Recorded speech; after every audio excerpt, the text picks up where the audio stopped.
Hey pirate fans around the world. This is Hispaniola, where the age of pirates began. The island that turned a guarded Spanish monopoly into a Caribbean free-for-all and ignited the age of pirates. Hispaniola comes into focus as a working engine, not a backdrop, a meeting point of winds, currents, and human ambitions. The island does not wait for grand speeches. It forces choices. Geography presses against imperial rules, and contraband slips into the gaps. In one sentence, the idea is simple.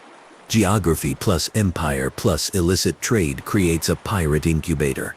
Quick fact: the narrow windward passage between Hispaniola and Cuba funnels ships like a sea gate. Whoever understands that gate understands the traffic of power in the early Caribbean. Before you get comfortable, take a moment to like the video and subscribe. But only if you really enjoy and want to fall asleep with pirate stories whenever you want. The map draws a viewer in without jargon.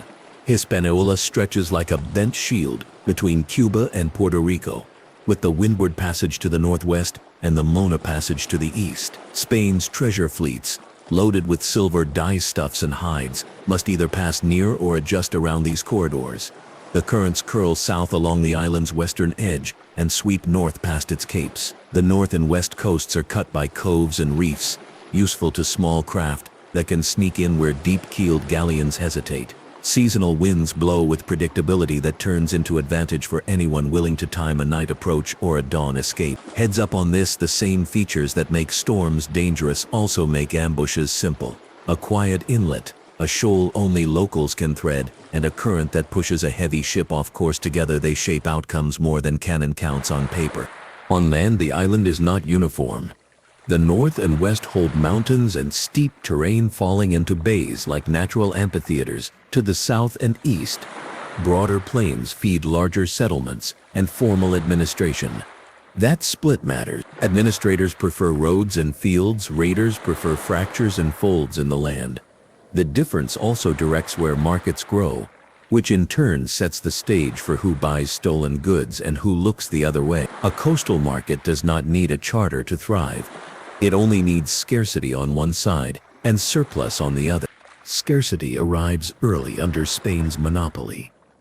Royal decrees lock trade into the Seville system, funneling legal commerce through controlled ports and licensed fleets. Colonists in the Caribbean live under rules that treat every unapproved vessel as a threat, even if it carries medicines, cloth, or tools. Prices climb. Ships come infrequently. Settlements on Hispaniola cannot wait, especially those away from the capital. People make practical choices. When cloth costs less from a Dutch sloop gliding into a cove at night, that is where cloth is bought. When tools break and no licensed ship is on the horizon, the ship without a license becomes the ship with a sail. A smuggler is not born from romance. A smuggler is born from arithmetic. French, English, and Dutch interlopers test the boundaries one visit at a time. They arrive under pretense, with a flag of convenience, or with none. A canoe meets them, or someone on shore signals with a lantern kept low. A few hides go out, a few barrels of wine and cloth come in. The price gap is the difference between following Madrid and feeding a family. Small exchanges become patterns, patterns become a network. The first arrivals are not pirates in the cinematic sense. They are merchants operating in the dark margins. Soon enough, however, those margins attract a different kind of professional hunters and woodcutters who learn the coast as intimately as a sailor knows a deck. These hunters, known by the method used to smoke meat, the bucan, settle in pockets on Hispaniola and the nearby island of Tortuga. They cure beef and pork and sell it to passing ships. They are practical, skilled with long guns, and familiar with trail springs and windbreaks. Their camps are social magnets. A ship in need of food stops. A ship in need of news lingers. A man in need of coin trades a skin, a shot, a story. Out of this steady traffic, a different question rises. Why sell provisions cheaply to passing Spaniards when a small crew could take the whole ship? The answer is the hinge on which the buccaneer identity swings from shore to sea. The shift from hunter to sea raider starts with experience. Hunters know where Spanish coasters hug the land, where a headland blocks a lookout, and where a canoe can cut across shallows a galleon must avoid. They already assemble for drives in the hills, set watch, divide meat, and keep order by consensus. Transplant those habits onto a deck, call the rules articles, and a company forms. It is not lawless, it is self-governed. A captain is elected, a share system is outlined. Injuries receive compensation. With order comes efficiency. A crew that knows the exact payout if a leg is lost is a crew that calculates risk in real time and fights with a clear head. Now the first 10 minutes breathe. The setting is concrete, the motivations are unsentimental, and the move to piracy reads as a solution, not a melodrama.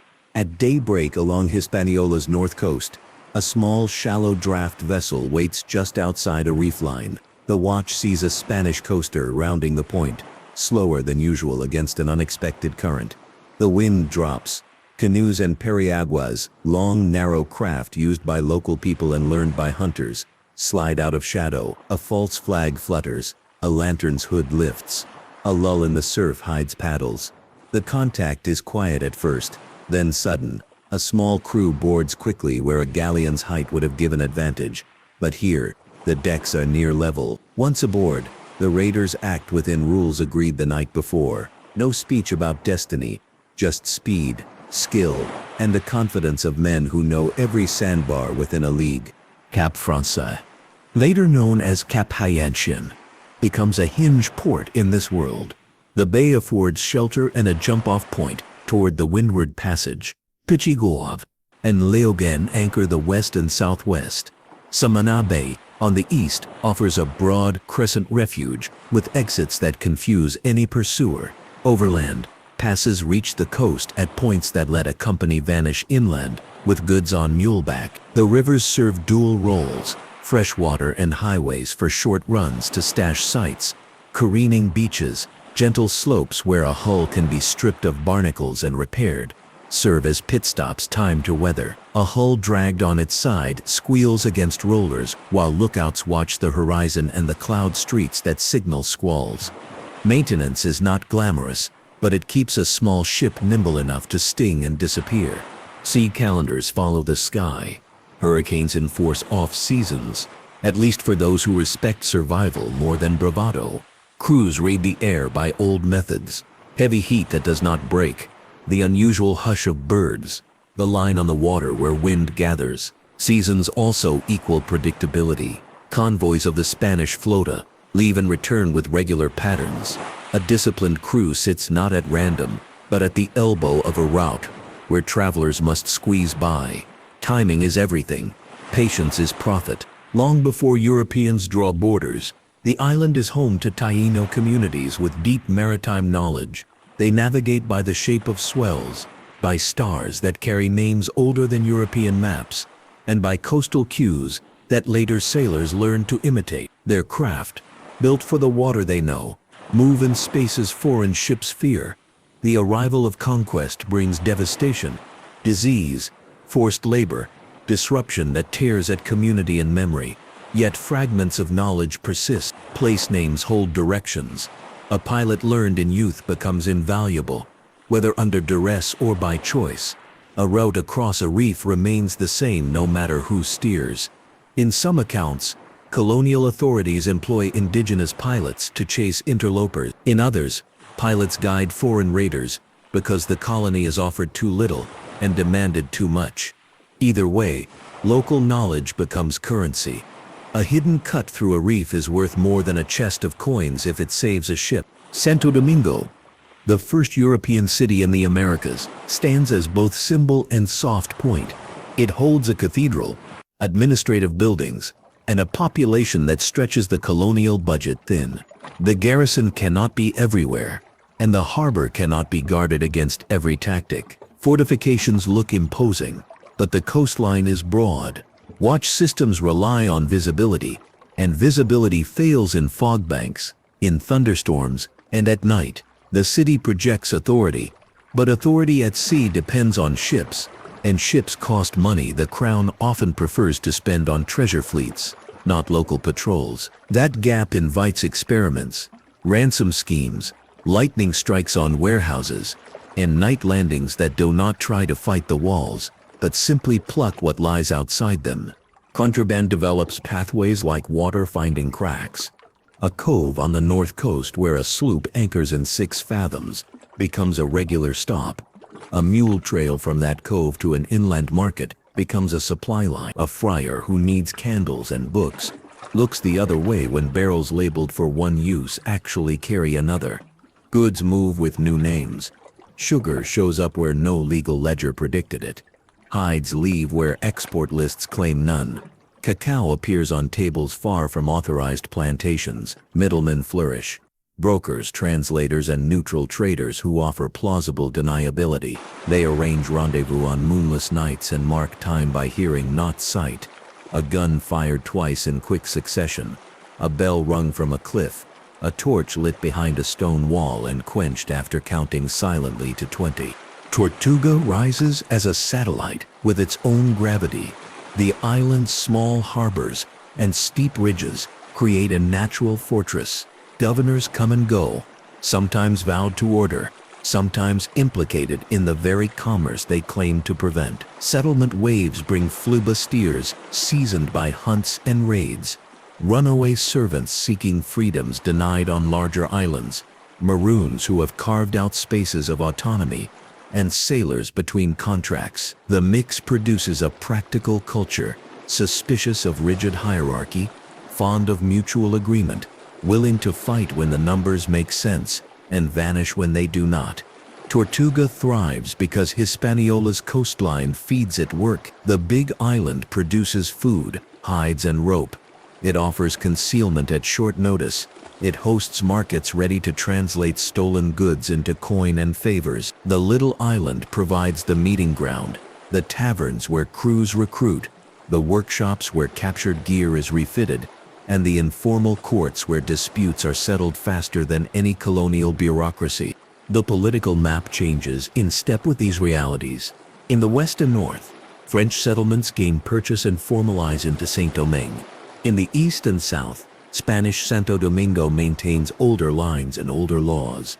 Two systems live side by side, trading blows and bargains. On one frontier, violence marks the edges. On another, plantation growth turns raids from petty theft into calculated strikes that can feed crews for months. When towns expand and warehouses fill, the return on risk rises. Cross-border raids become part of local diplomacy. Prisoners taken, prisoners exchanged. A governor looks firm in public and negotiates in private. The line between piracy and privateering blurs under letters of marque. In war, a raider is an asset. In peace, he is a problem. The same men sail under different labels depending on who is counting. Inside their own world, crews are not chaotic mobs. They are organized for plunder, with a logic that has kept many of them alive. Articles of agreement outline who gets what and how decisions are made. A captain holds command during action, but can be replaced by vote if he fails in judgment. Shares are assigned by role. A skilled pilot earns more. A surgeon has a special claim. And the man at the helm during the chase knows his work is valued. Injury compensation clarifies stakes. Break a right arm and receive a certain number of shares. Lose an eye and receive another. These numbers are not abstract. They are discussed and accepted before sails are set. That clarity produces a disciplined body that can run a boarding action like clockwork. Discipline at sea keeps hunger and thirst from turning into fights. Indulgence ashore, in strictly bounded intervals, helps pressure vent without destroying cohesion.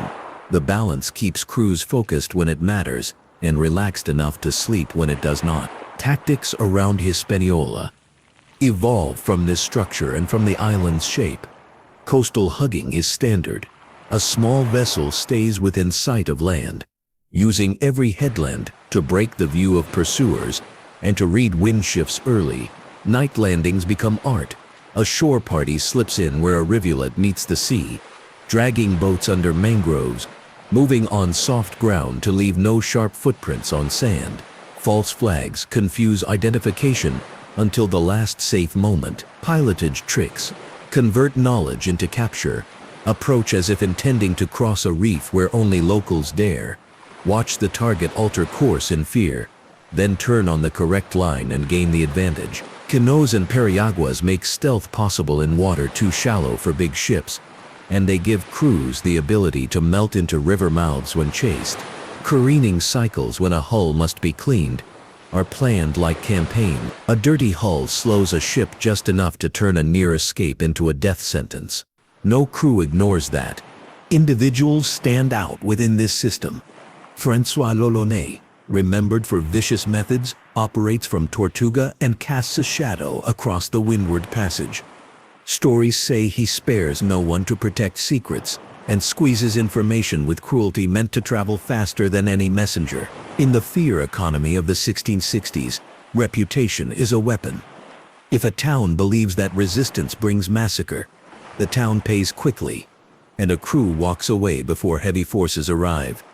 Yet brutality has limits. As a strategy, it can stiffen local resolve, attract the attention of larger navies, and set crews against their own leaders when profits dip. According to one report, L'Olonnais meets his end in a grim echo of the violence he spread, torn down in the very region he used to terrorize. Reputation opens doors, reputation also paints a target.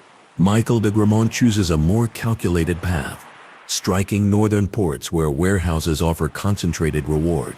His operations resemble small campaigns, multiple ships coordinating approaches, lookouts placed where hills provide views for leagues, couriers moving messages by pre-arranged signals. Towns present a different return on investment than ships taken at sea. A captured coaster yields cargo and hull. A sacked port yields coin, supplies and leverage over magistrates who fear prolonged damage. The risks differ as well. On land, the clock ticks faster. The longer a force lingers, the sooner a cavalry patrol or militia arrives. Success depends on logistics done quietly in advance. Food caches, water sources mapped, retreat routes clear. Pierre Le Grand, often invoked as an emblem of audacity, shows what a small, nimble crew can do with daring and precision. Accounts tell of boarding a larger, better armed ship with a handful of men at the perfect moment. Weather creates the opportunity, a sudden calm or a wind shift that leaves a heavy vessel dead in the water, while a light craft retains steerageway. Trap geography around Hispaniola helps too. A target is drawn toward a channel that seems open but narrows onto shoals. The smaller craft knows the cut and comes in from windward where cannons cannot bear. The lesson spreads. Boats do not need to match size for size if they can force a fight into a narrow space where numbers matter less than nerve. The playbook that reaches its classic form in later decades has an earlier famous rehearsal in 1586. When Francis Drake sacks Santo Domingo, the raid reveals vulnerabilities that persist for generations, ransom tactics that turn symbols into bargaining chips, civic panic that disrupts coordination, defenders who must weigh damage to property against the cost of paying off attackers. Spain learns, fortifies, and reorganizes, but reforms lag behind realities at sea. Because the empire's attention stretches across oceans, copycats note the method even if they cannot match Drake's scale. The long tail of influence matters more than any single haul. Empires clash, and pirates find space in the clatter. The Habsburg and Bourbon dynasties fight their contests through treaties and tariffs. The Dutch and English exploit every opening. The French build a colony in Saint-Domingue that will become a powerhouse. The Treaty of Ryswick in 1697 functions like an official nod to the facts on the ground, effectively recognizing French presence in the West. With recognition comes more investment, more ships, and more targets. Letters of marque provide legal cover for raiding during recognized wars. A vessel that might be condemned as pirate in June can be hailed as privateer in July, depending on which document is stamped and which governor is reading it. Deniability becomes policy. Governors condone raids that embarrass rivals while maintaining polite language in letters across the sea. Sugar changes everything, and with it the system of slavery that will dominate the economy of Saint-Domingue. Plantations expand from experiments to enterprises, churning out wealth for owners and markets for smugglers. Enslaved labor makes profits possible, and also makes the landscape tense and heavily policed. Resistance takes many forms: flight into the hills to established maroon communities, sabotage on plantations, and covert maritime links in which a boat at night carries more than provisions. For raiders, the concentration of wealth means fat targets, storehouses heavy with refined sugar, ships loaded with molasses and rum, and an administrative class easily tempted by bribes. Corruption is not decoration, it is a lubricant that lets stolen goods pass through official gates with new papers. Life ashore in this world is a web of markets, taverns, fences, and quiet courtyards, where real deals are made. A fair day in a coastal town looks festive. Barrels rolled, sails patched, strings of dried meat sold beside baskets of fruit. But beneath the surface, stolen goods enter circulation. A set of candlesticks appears without a proper bill of lading and is melted into ingots by a smith who asks no questions. A fence spreads purchases across several buyers to keep any one person from becoming too noticeable. In taverns, crews tell bold stories to attract recruits, while a more serious conversation at a back table sets the price of a captured compass and a keg of gunpowder. Credit is common. A captain borrows against expected plunder. An outfitter extends rope and sailcloth at interest. Debt ties crews to future voyages as surely as any oath. At sea, constraints around Hispaniola shape habits and small decisions. Water casks are precious. A crew plans routes to touch fresh springs near the coast without exposing itself to ambush. Wood for repairs is selected not only for strength, but for how quickly it can be worked on a beach under watch. Food is practical. Dried meat, ship's biscuit, preserved fruit when lucky. Anything caught with a line or net. Illness rides with everyone. Fevers from mosquitoes, scurvy when fruit runs out. Infections from minor wounds that turn serious without a surgeon's tools. Makeshift medicine uses spirits to clean, rags for bandages, and herbal knowledge gleaned from people who knew these coasts long before. Navigation is not mere compass work, it is landfall navigation, steering by the outline of a mountain range, the smell of mangroves, the color change where sand gives way to coral, the sound of surf against a particular shape of rock. A helmsman trained in these waters can tell distance at night by how wind hits the cheek at a point someone else would call guesswork. Myths cluster around this island like birds around a ship's wake. Flags with skulls and bones are remembered more than the plain colors often flown to avoid notice. Buried treasure is more exciting to imagine than the reality of goods sold fast to pay debts and buy supplies. Democratic utopias at sea exist in fragments. Yes, votes happen and shares equalize risk, but hierarchy returns in battle and in the hard math of survival. Clothing is practical, not theatrical. Trousers that dry quickly, shirts that can be mended in a pinch, sashes that hold tools, hats that shade eyes from glare. Weapons are what can be obtained and maintained. A well-kept musket beats a rusted sword every time. A pistol and a boarding axe, used by someone trained, force decisions on a crowded deck. Ships are smaller than legend suggests, because small wins here. Pinnaces and sloops move where frigates fear to tread. Barques and captured prizes fill out the fleet when ambition grows. But shallow draft dominates because reefs and river mouths are the best allies a raider can have. Suppression comes in waves as colonial governments coordinate in crowns, send orders with teeth. Crackdowns combine amnesties and hangings. A governor offers pardon for those who turn themselves in. Another governor strings up a captured crew as a warning set to the rhythm of a drum.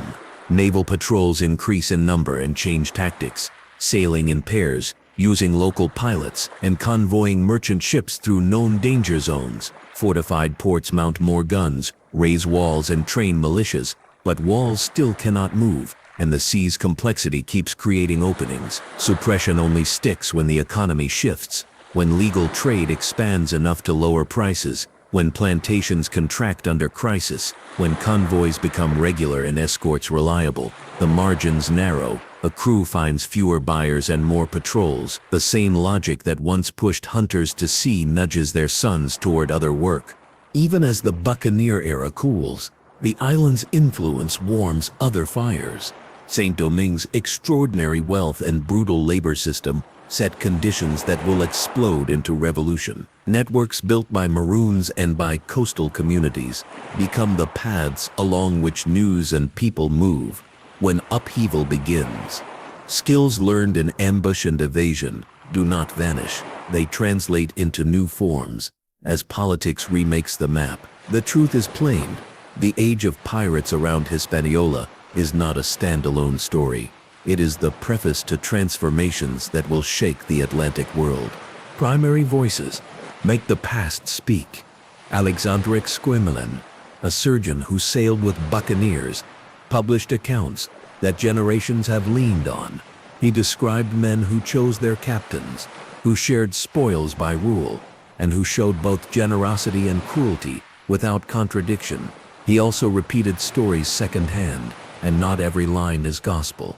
Colonial records, trial transcripts, depositions, city council minutes add different textures, full of numbers and names, fines levied and oaths sworn. Sometimes the documents fight each other. That is part of the work. Where a chronicler calls a raid glorious, a ledger calls it a lost column. Where a court calls a man a pirate, a governor calls him a privateer with impeccable papers. The narrator's task is simple. Use conflicts not to confuse but to show how legends are made, reshaped and sold. Ships themselves are quiet teachers. Consider the sloop, a favorite tool in Hispaniola's waters. One mast, fore and aft sails, quick to handle, fast on a reach. A sloop can cut inside a reef with an extra degree of confidence and gain precious minutes when chased. A pinnace can carry more and still behave well in shoal water. A bark, with square sails and more cargo space, appears when crews aim beyond quick strikes to extended cruises. Captured prizes shift the balance. Suddenly a small company has a larger hull, more guns, and a different set of constraints. Armament is mixed by necessity. A few carriage guns, a swivel gun on the rail, pistols in belts, axes hung where hands can find them without looking. Crew complements stay lean. Too many mouths mean too little food, and too much noise on deck. Too few hands mean slow boarding and slower repairs. Modifications happen everywhere. A cutwater shaved for speed, a rudder repaired with iron straps, a mast stepped a little aft to balance a new sail plan. Every change aims at one purpose: control in tight spaces. Weather rules the board. Hurricane seasons reset plans like a chess player, clearing pieces. Quick fact: the Atlantic hurricane season peaks from late summer into early autumn. But timing within a single year can make veterans cautious in June and reckless in November. Reefs both protect and endanger. A raider with a pilot who knows a reef's true shape can shake a pursuer in a heartbeat. The same reef misread will open a hull and end a voyage in minutes. Reading squalls becomes second nature. A dark line on the water, a cat's paw rippling ahead, a smell of rain before the first drop. Cloud streets line up like tracks pointing to wind direction far beyond the visible horizon. Seabirds circle where fish push bait to the surface. That same sign tells a helmsman about currents under the keel. Cartography and intelligence work ascend from background to headline rules. Early maps carry mistakes that cost lives.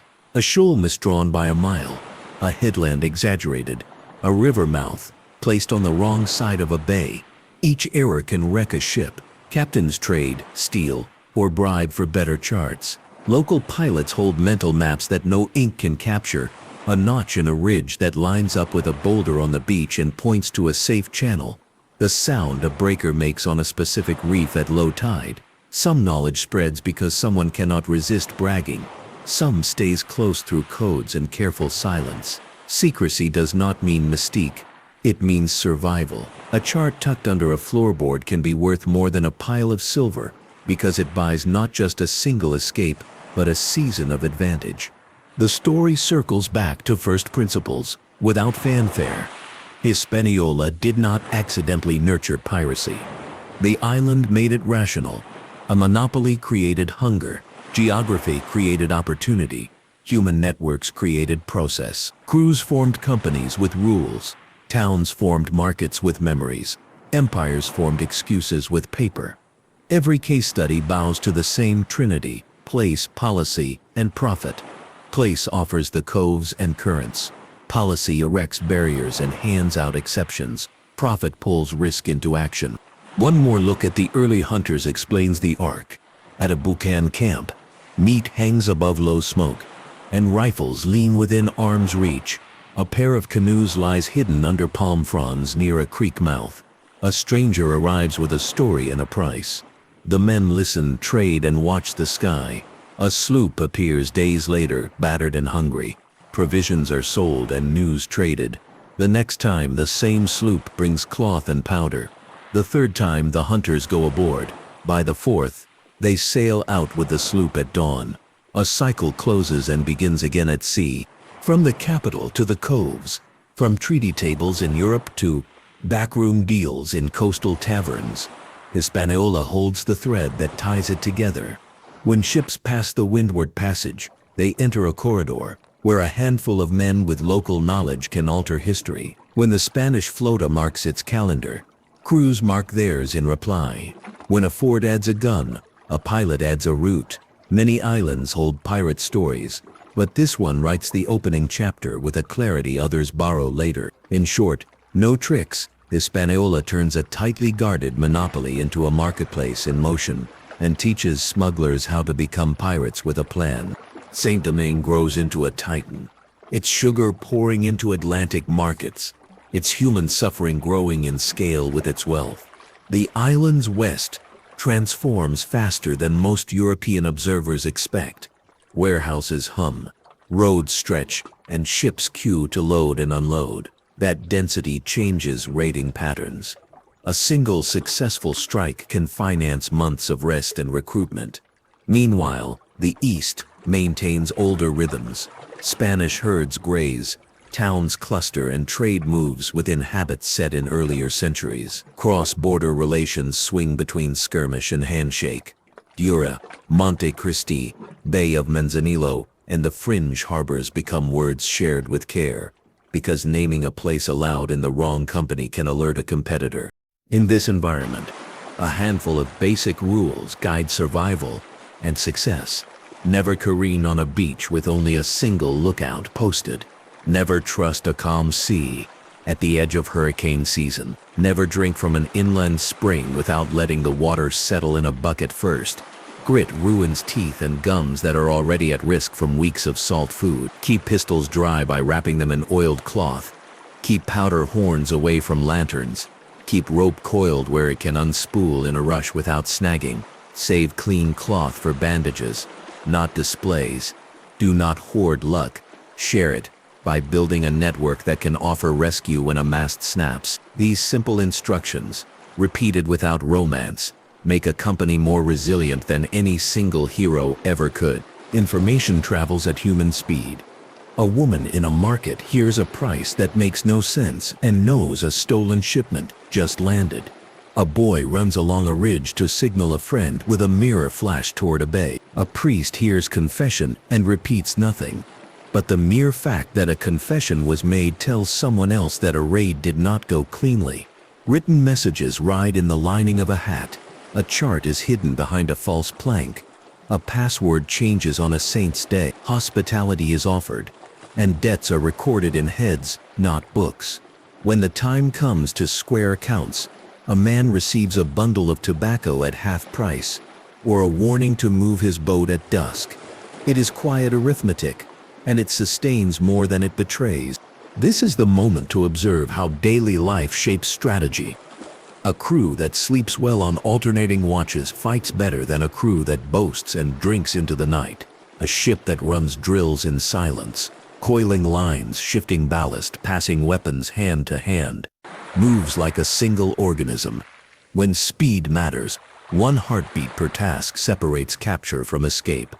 Quiet excellence is a trademark of the most effective companies. They avoid noise until noise buys time in an attack. Then they shout on purpose. As years turn, the same island that midwifed buccaneering also incubates change that outgrows it. Suppression campaigns become more coordinated. Letters of marque fall out of fashion in certain periods, and colonial economies shift with global wars. Some former raiders accept pardons and turn to legal trade or to local militias, using hard-earned skills in new uniforms. Others vanish into the interior, some into maroon communities that continue to resist plantation rule. Knowledge does not evaporate. It migrates. A young pilot taught by an older hunter's friend guides a new fleet, not to plunder, but to supply. A tide pool of experience empties into a different basin. The story returns, without flourish, to the thesis that opened the door. Hispaniola turned monopoly into marketplace, and smugglers into pirates, because every force that matters waned. Current, price, policy aligned to make it the case.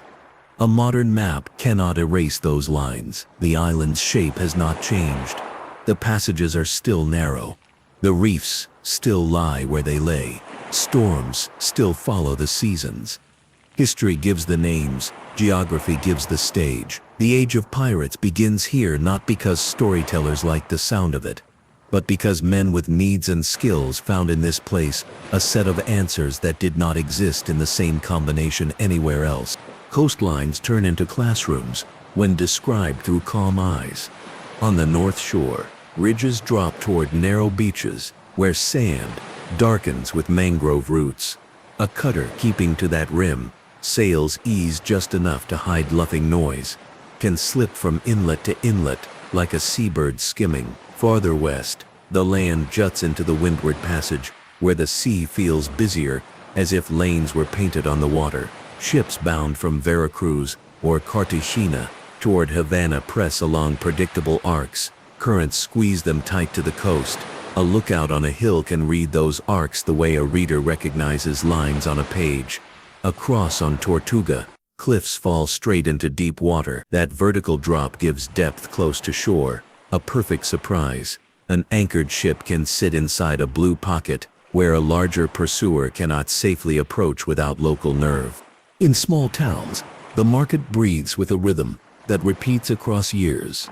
Fishermen lay out the morning catch, flies hover, and traders move between baskets and barrels with practiced evaluations, weight by hand, quality by glance. When a ship's boat lands with casks that fell off another deck last week, the merchants adjust without comment.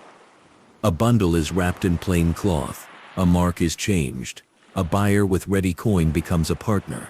The system needs no handbill, only habit. A signal from a hillside, 2 flashes then 1, means the mouth of a river is clear. Along that river, a small warehouse waits, its door warped by salt air. Inside, a chest holds coins from several crowns, proofs that loyalty here is practical rather than patriotic. A quiet scene at a Bucan camp explains why hunters made such effective raiders. A fire burns low under a rack of green wood, where strips of meat redden and darken with smoke. Dogs sleep with one eye half open. Rifles lean in a snug row against a tree, oiled and dry. Men check traps, scrape hides, clean blades, and share stories with no wasted words. Organization lives in small routines. Who tends the fire? Who checks the water? Who counts the bullets? Who keeps the best shot ready for trouble? When new faces arrive off a boat, the men do not posture.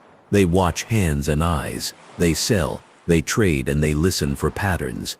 A ship that grumbles about food once is a customer. A ship that returns with powder and lead is something else. By the time those men step onto a deck, they already know how to move as a team. Names change: hunter, buccaneer, flibustier, but the working culture stays the same. Agree on the rules, share the risk, divide the reward. Articles of agreement are read aloud, so no one can claim ignorance later. A simple example carries the flavor of dozens used across years.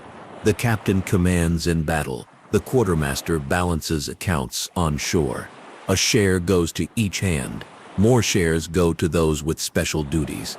A fund is set aside for injuries. Theft from the common stock is punished. These lines sound legal because they are, but they also sound familiar because they mirror camp life ashore. A man who can trust the division of meat can trust the division of plunder.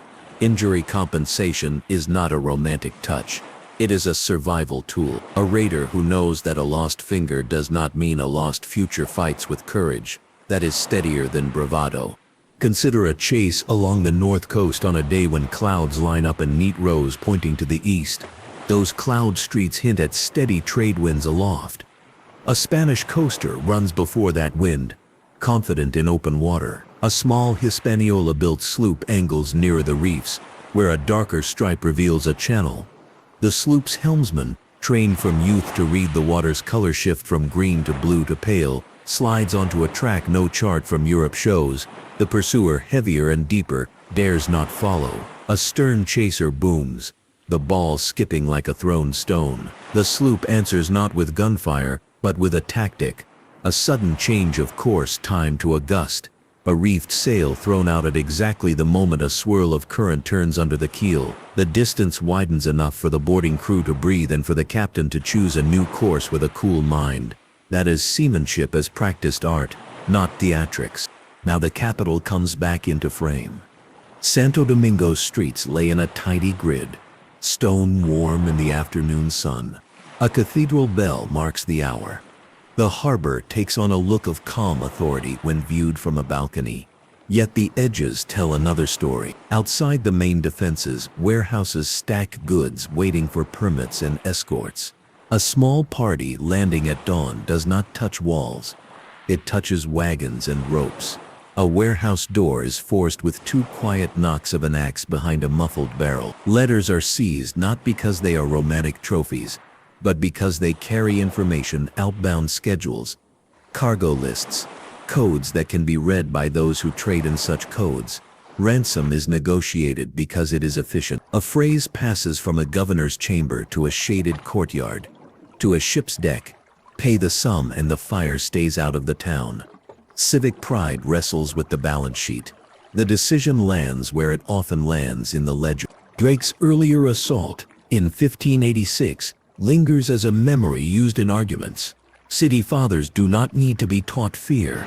They need to be taught cost. The raid's lessons are as simple as they are enduring. A bold enemy that arrives fast, demands payment, and leaves quickly forces an opponent into reaction rather than plan. Spain fortifies, but fortifications face outward and cannot police every internal weakness that radiates from a market hungry for goods.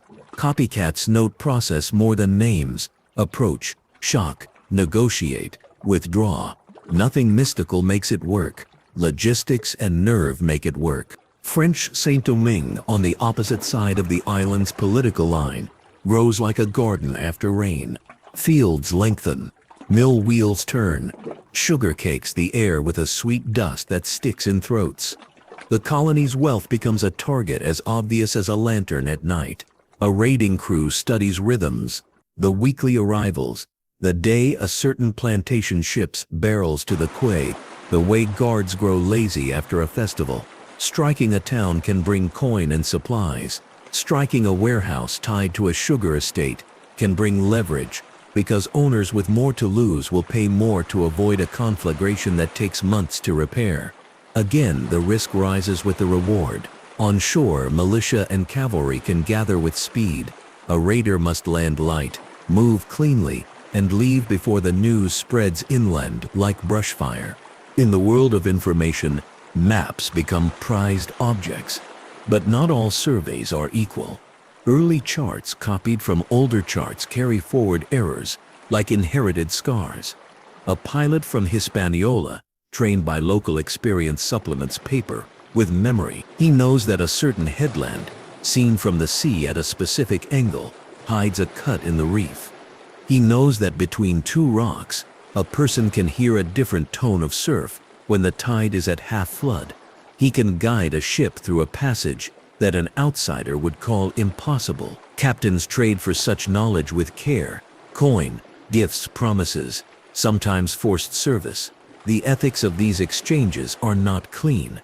They reflect the uneven power of a world built on conquest and labor. Still, the knowledge exists.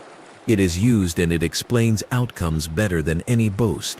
Weather reads like a long sentence in the sky. A heat that sits and does not break warns of trouble. At dusk, a ring around the moon speaks a language old as sail. Hurricanes bring a personality that every crew learns to recognize. A swell rising before wind, birds flying inland, a color under clouds that looks like iron. A smart captain moves hull and men to safer water. Even if safety means a cramped lagoon where mosquitoes sing, a foolish one presses and pays. After storms, reefs shift slightly. Sand builds where none stood. Channels fill, familiar water becomes unfamiliar. The first ship out after a great storm is often a local one with a shallow draft and a pilot who can feel the difference through his feet on the deck. That ship writes the first new map with its wake. Not all raiding looks like a bellowing rush. Much of it looks like patience. A company lies quiet behind a low islet where sea grapes thicken. The mast is lowered to reduce profile. Smoke is forbidden. Men speak in gestures. At the edge of dusk, a target shows its lantern exactly as predicted.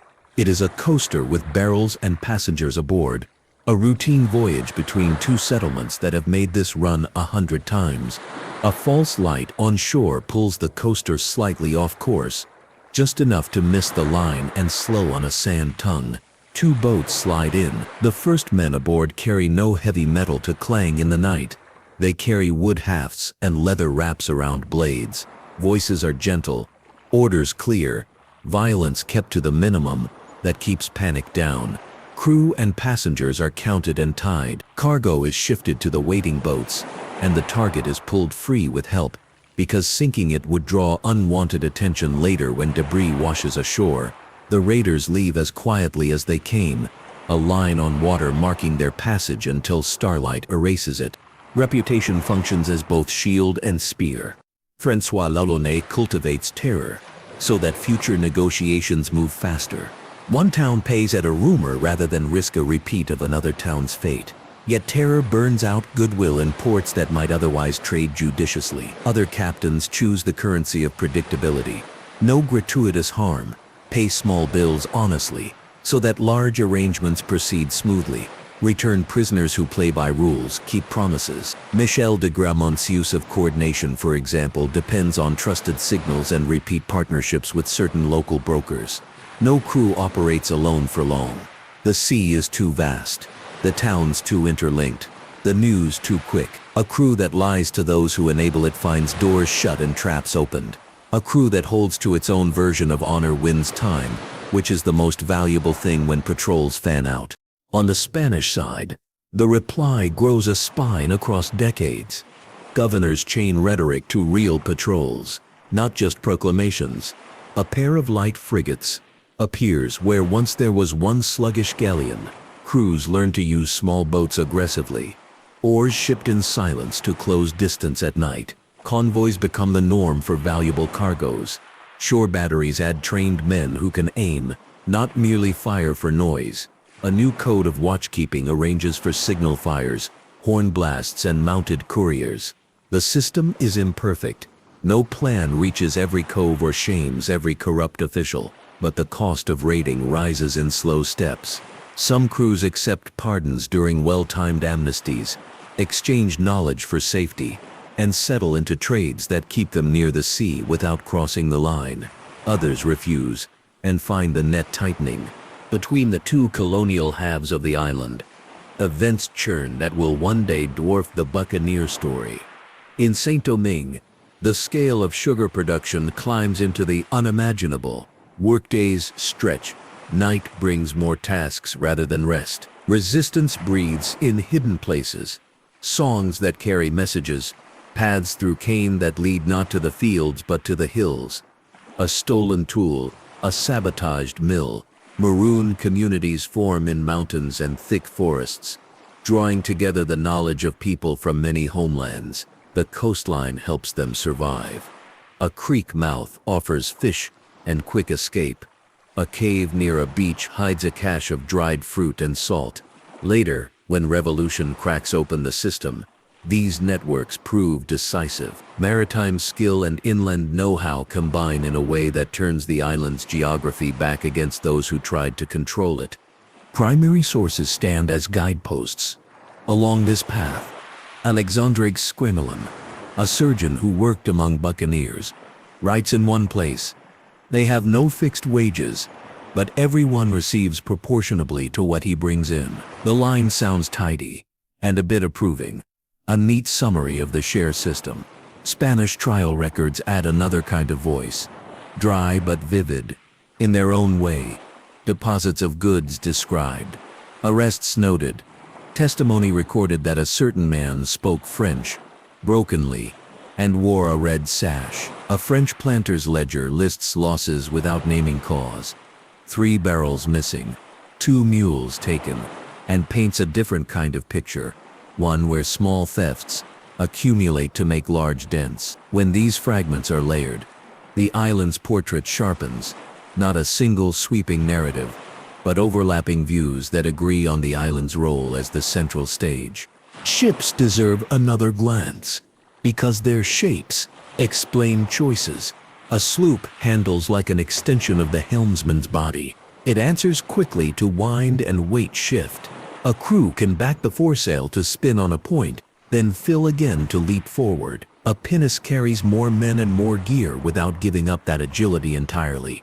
A crew that knows how to lighten a boat, a cask rolled onto a beach, an anchor sent off in a smaller boat to kedge the ship forward, can turn a near grounding into a learning story told later in a tavern. Guns matter, but angle and timing matter more in tight spaces.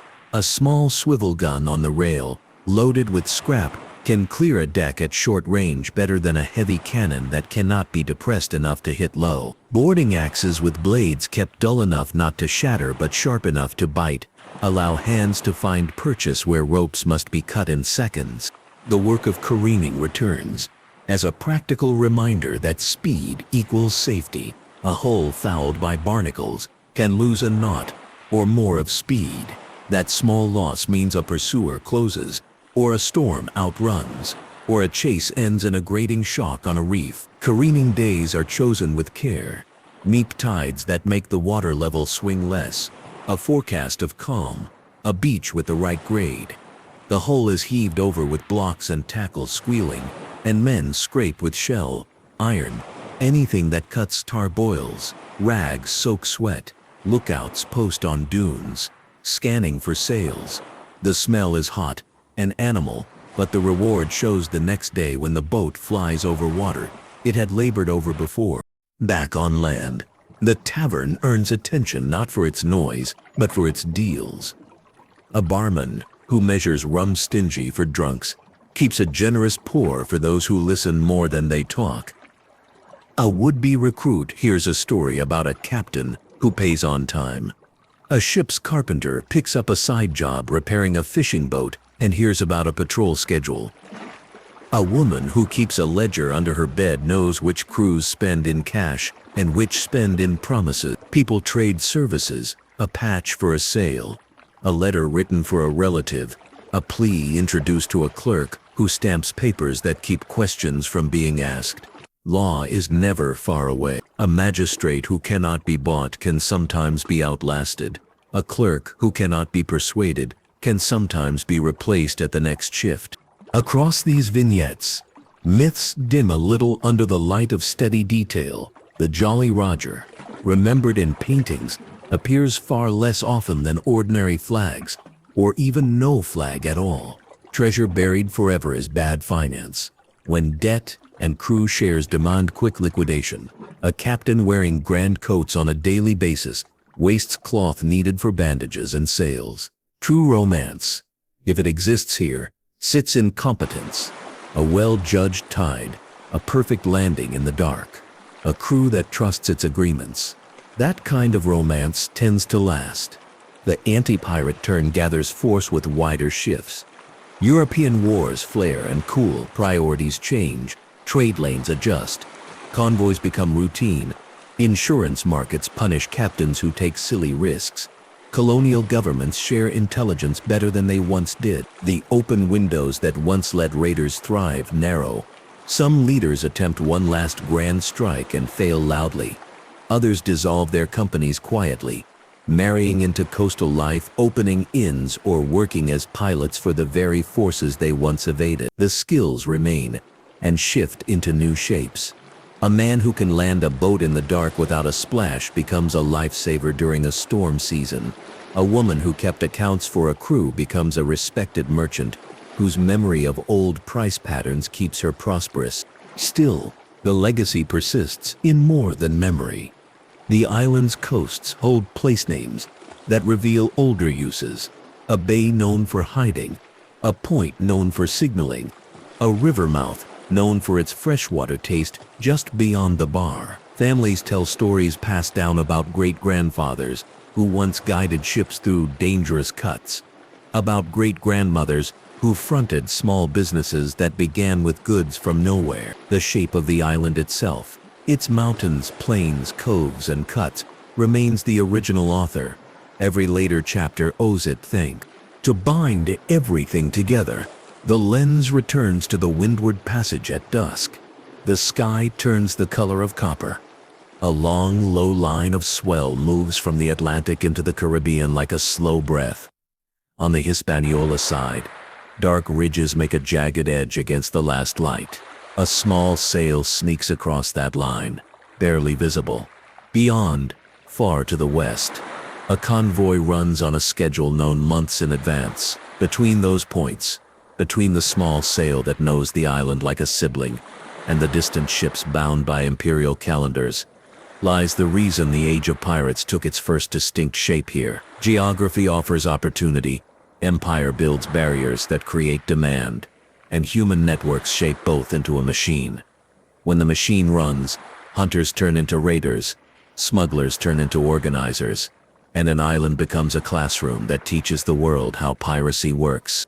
There is nothing mystical in that transformation. It is not a curse or a prophecy. It is arithmetic under wind and policy. In the beginning, scarcity sets prices so high that risk becomes sensible. In the middle, structures emerge, articles, shares, maps, pilots, that reduce uncertainty. In the end, suppression grows as economies mature and bureaucracy thickens, closing the margins where improvisation once profited. Through all three stages, Hispaniola is not a background. It is the constant that keeps the equation true. The narrative allows a few last portraits to stand as reminders of the human scale. A young sailor from a small French port, taught to tie knots by a grandfather who never saw the Caribbean, learns a new way to tie a reef point from a man born on Hispaniola's coast. A woman in Santo Domingo who sells bread at dawn hides a slip of paper inside a loaf for a customer who always arrives at the same time.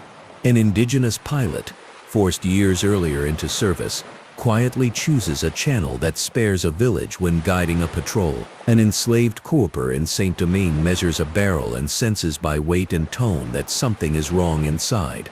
A message moves by nod rather than word. A raid is avoided. What looks vast and noisy from a distance changes when seen up close. It is people making choices inside limits, using knowledge won hard. Now the last step is to restate without repetition. Hispaniola turned a guarded Spanish monopoly into a Caribbean marketplace on the move, and in doing so, taught smugglers to become pirates with rules, partners, and plans. The case studies whether a brutal captain wielding fear, a careful organizer coordinating 3 decks in silence, or a daring leader taking a prize with a handful of hands, are not loose anecdotes. Each is an expression of the same mix: place that favors the small and quick, policy that forces trade into shadows, profit that rewards those who master both. When later islands light up with their own pirate stories, they follow lines drawn here first. And one last forward glance helps the mind settle. The Hispaniola model spreads not as a brand, but as a method.